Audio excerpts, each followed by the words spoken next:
Lambat-lambat Usman.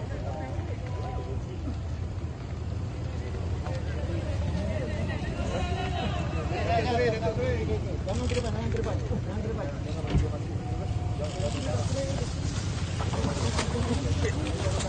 Fuck lah, David. Belakang. Dapat.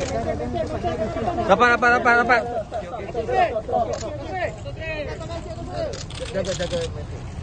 Atau Sri? Kalau you follow the rules, I bagi media conference. Okay?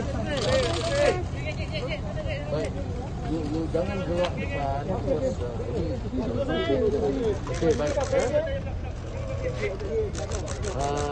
Assalamualaikum, salam sejahtera. Seperti mana anda tahu, saya terima kasih kepada tuanku kerana berikan ruang hampir 1 jam bincang isu semasa. Pertama, tentulah saya bawa beberapa perkembangan kita soal COVID, soal ujian yang rendah sekarang, soal jangkitan, soal kematian.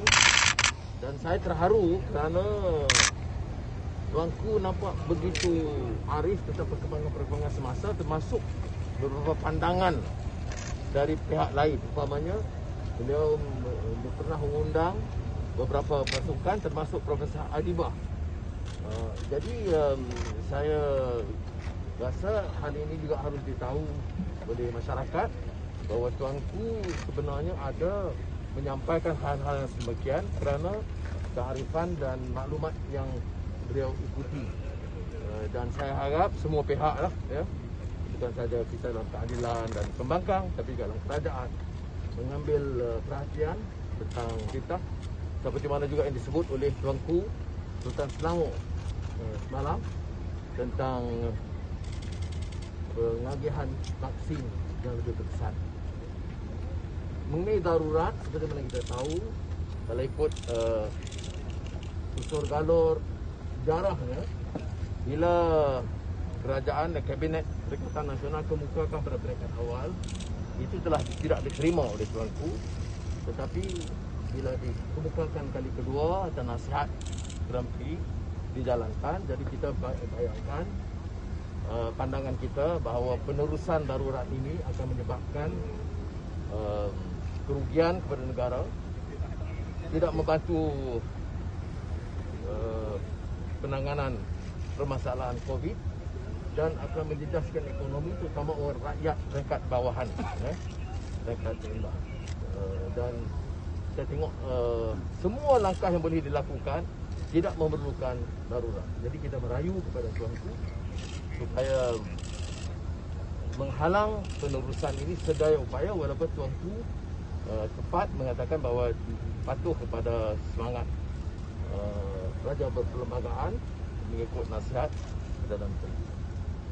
Parlimen, seperti kita tahu, beberapa bulan yang lalu tuanku telah pun mengeluarkan pandangan kenyataan warkah untuk meminta supaya Parlimen boleh diadakan dengan syarat kerajaan bersetuju.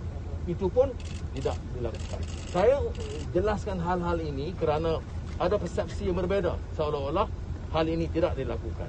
Jadi ini yang lain, kita bincang soal kedudukan dalam negara, keyakinan rakyat, keyakinan pelabur dalam negara dan luar negara yang meminta supaya ada satu perubahan peralihan yang baik. Dan ini perbincangan yang kita mulakan, dan saya jujur kasih kerana kesediaan tuanku mendengar dengan teliti dan memberikan nasihat dan titah yang sewajarnya. Terima kasih. Terima kasih. Apa sahaja asyik tuanku? Ya. Apa sahaja asyik tuanku memanggil semua pemimpin parti politik ini? Itu serah pada tuanku. Tapi kalau pengalaman tadi saya, tuanku berlapang dada mendengar semua pandangan. Kalau 1 jam itu cukup, ya.